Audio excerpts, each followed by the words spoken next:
Hi, today I want to talk about why. The reason why you're going after a goal, the reason I'm going after my goals, and is it strong enough to keep you going when the times get tough? So a lot of people know what they want to do, but do you know why you want to do it? Is your why strong enough to keep the momentum going and it keeps you on the path you are aiming for without just getting fed up and giving up? Now, I'm sure everyone's why is personal to them. Mine is very personal to me, in the fact that in 2009 I got sick with a heart condition. It was a little one and it was fixable, so I am fixed. And it did take, I was poorly for quite a few years, and that was in my 30s.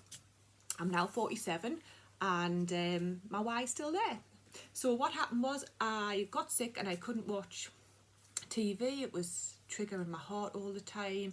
I couldn't listen to the music I was listening to, and I love my music. Anybody who knows me knows that there's always music playing.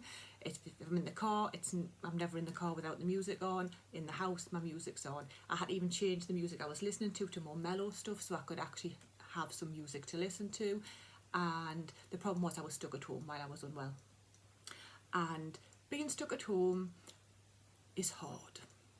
You know, you're dealing with whatever health problems you've got, but you need to have something to keep you going. And that's how, one of the reasons I got into it, back into my writing. Now, I'd written in my teens, I'd loved it.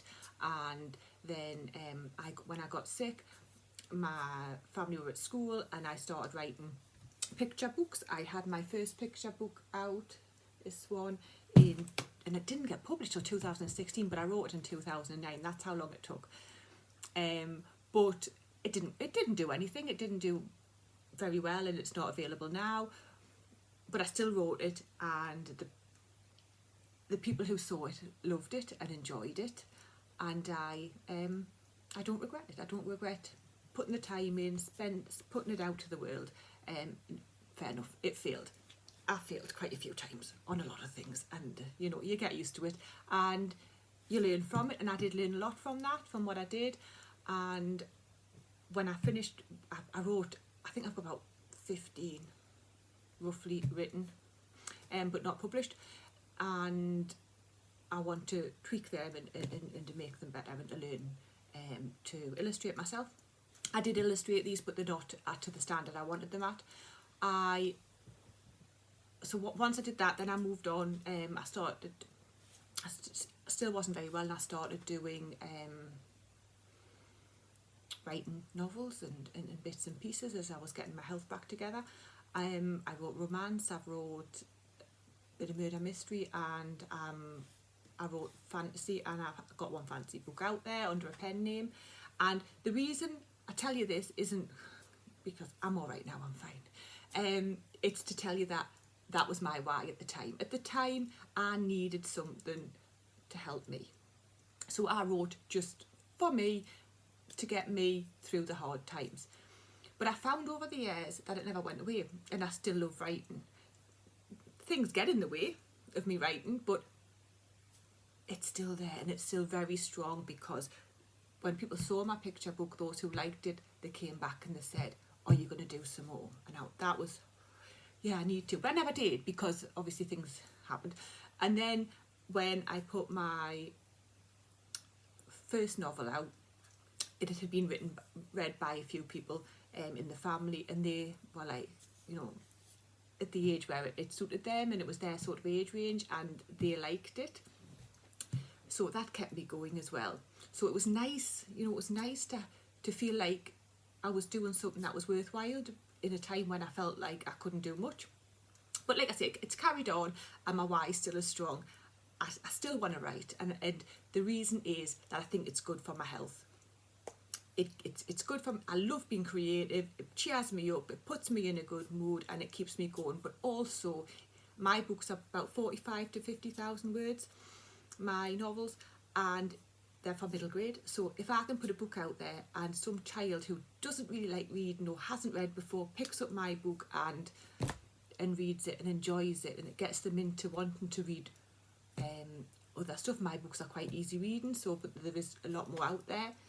And I think that's my why. It's just an amazing feeling when you feel like you're doing something to help other people, and that they enjoy what you've put the time into as well.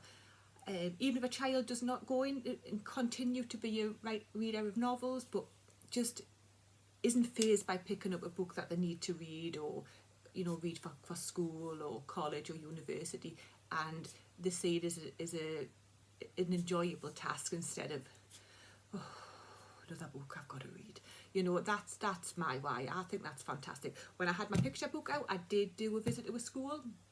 I was invited to a school and I did that, and that was the most amazing feeling when the kids were just excited and you read the book and we discussed. My book was called Derek the Dragon's Food Tasting Adventure, so we did food tasting of new different foods with the children, and it was really, really good.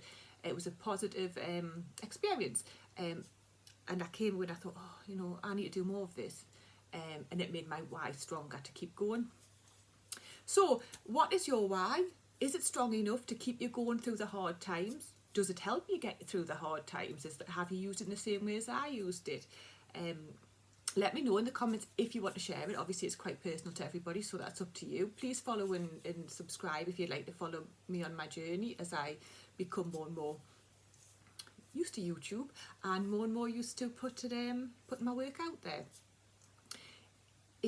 I'm hoping that we'll build a nice community of people who are all trying to strive for what they're after, what their why is, and in going after it. And I'll see you in the next video. Thank you.